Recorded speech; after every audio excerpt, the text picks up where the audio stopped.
مرحبا. كيمبرلي كلارك شركة يمكن اسمها مو الكل بيعرفه، ولكن أسماء بعض منتجاتها أصبحت جزء من مفردات بعض اللهجات العربية.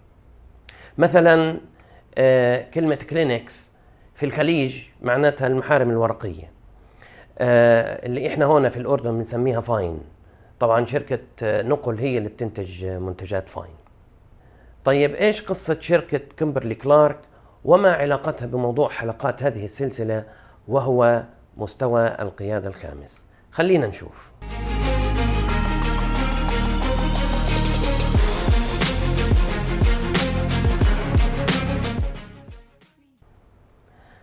تأسست كيمبرلي كلارك في عام 1872 في ولاية ويسكونسن في أمريكا. تركيز الشركة كان دائما في صناعة الورق اللي بيستخدم للأعمال، البزنس بيبر يعني A4 و A3 وهدول. في عام 1914 طورت الشركة شاش بديل للقطن استخدمه الجيش الأمريكي في الحرب العالمية الأولى. كذلك كانت الشركة أول شركة في العالم بتطور فوط صحية للنساء تستخدم مرة واحدة فقط، يعني disposable. ولكن تركيز الشركة كان أكثر إشي على صناعة الورق، خصوصا الورق المطلي اللي عليه طبقة من مادة عشان يخلي الورق هاي كواليتي، ويعني يستخدم طوله يكون حياته أطول وجودته أعلى. لكن أداء الشركة بدأ يتراجع في بداية الخمسينات من القرن الماضي، إلى أن فقدت الشركة 36% من قيمتها السوقية. في عام 1971 قرر مجلس الإدارة تعيين شخص اسمه داروين إي سميث كمدير عام للشركة. داروين إي سميث هذا كان محامي الشركة، وكان هو خريج هارفارد لو سكول يعني. تمام. داروين لما قالوا له تعال امسك قيادة الشركة وصير السي اي او، هو نفسه شك في قرارهم، يعني شو اللي بتعملوه هذا، يعني مش معنى أنا. كان رجال متواضع ما بيحب الظهور، إنسان ريفي فلاح، بحب يركب الترك تبعه ويروح يفلح في الأرض في وقت الإجازات تاعته، يعني إنسان هيك عادي جدا. فإنه قرارهم إنهم يمسك مجلس الإدارة، عفوا يكون السي اي او تبع الشركة، وبعدين صار رئيس مجلس إدارة باي ذا واي يعني. خصوصا لما استلم المنصب او طلع القرار، واحد من المدراء قال له انت لا عندك ولا صفة من الصفات اللي بتأهلك انك تكون رئيس الشركة. بس طبعا هذا كان هو نفسه غلطان، والشخص هذا كان نفسه غلطان، ومجلس الإدارة هو اللي كان رأيه صواب. بعد شهرين من تعيينه كمدير عام، شخصوه، كان مريض، شخصوه لقوا انه عنده سرطان في الأذن وعفوا في الأنف والحنجرة. واخبر الدكاترة، قالوا له انت قدامك سنة وبتعيش. فقال لهم انا سوري، انا مش ناوي اموت الا بعد 20 سنة. وهذا اللي حصل يعني. ظل عايش 20 سنة وبعدها توفى. خلال هاي ال20 سنة كان قائد الشركة وغير الشركة إلى أن أصبحت من الشركات العظيمة يعني. تحت قيادة داروين سميث الشركة تغلبت على أكبر منافسيها اللي هو بروكتر أند جامبل وسكوت بيبر. كان أول قرارات داروين أول ما مسك الشركة إنه يبيع كل مصانع الورق اللي بتملكها الشركة. يعني هاي أول قرار.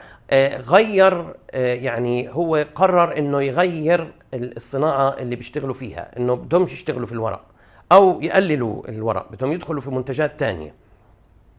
فأول قرار عمله قرار جريء، وحتى وول ستريت جورنال اللي المجلة اللي بتقيم الشركات وهيك، قللت تقييم الشركة بعد هذا القرار، وقالوا إنه هذا قرار غبي.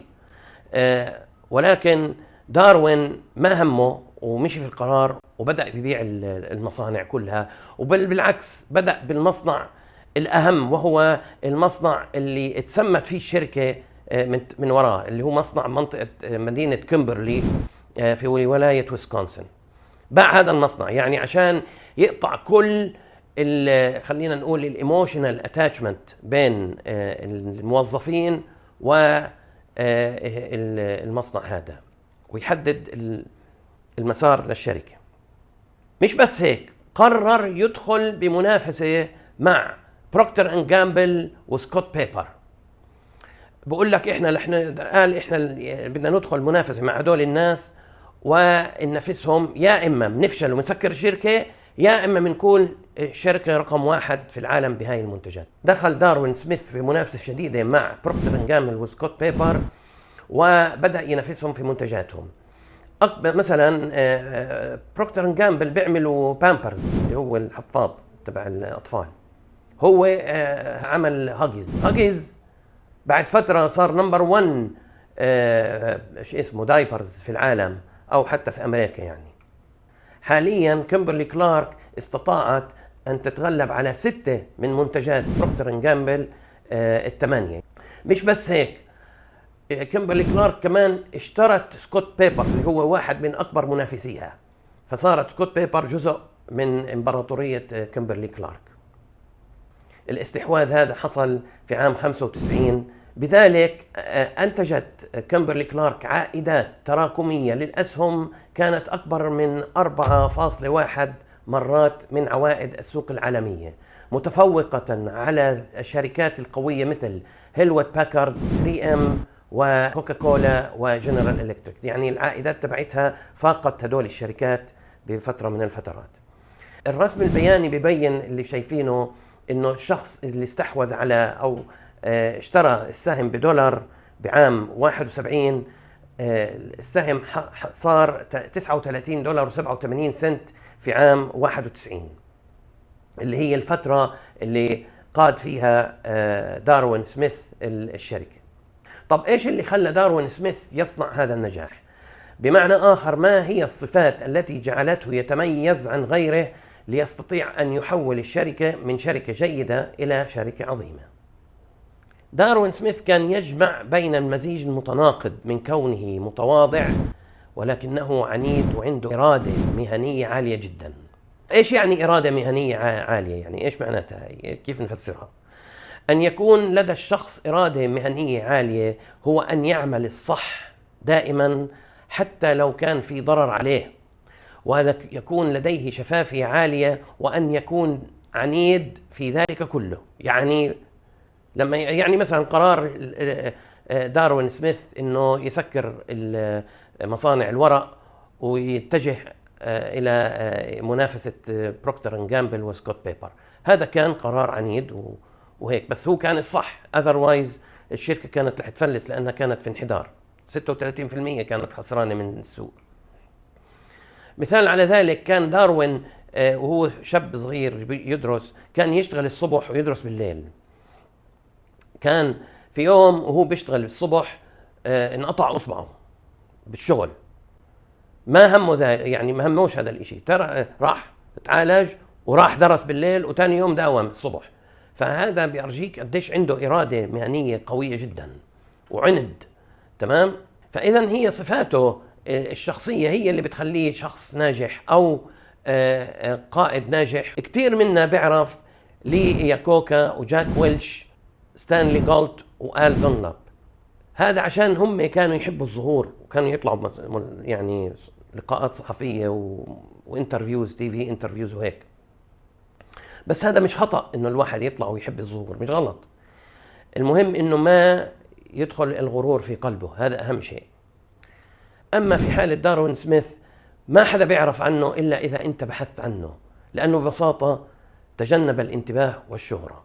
إن شاء الله في الحلقة القادمة سنتكلم عن قائد متواضع وفيه كل صفات المستوى الخامس، واستطاع تحويل الشركة التي يعمل بها من جيدة إلى عظيمة، إلى أن أصابه الغرور وأخذت الشركة في الانحدار. إلى أن ألقاكم في الحلقة القادمة إن شاء الله، أستودعكم الله، والسلام عليكم ورحمة الله وبركاته.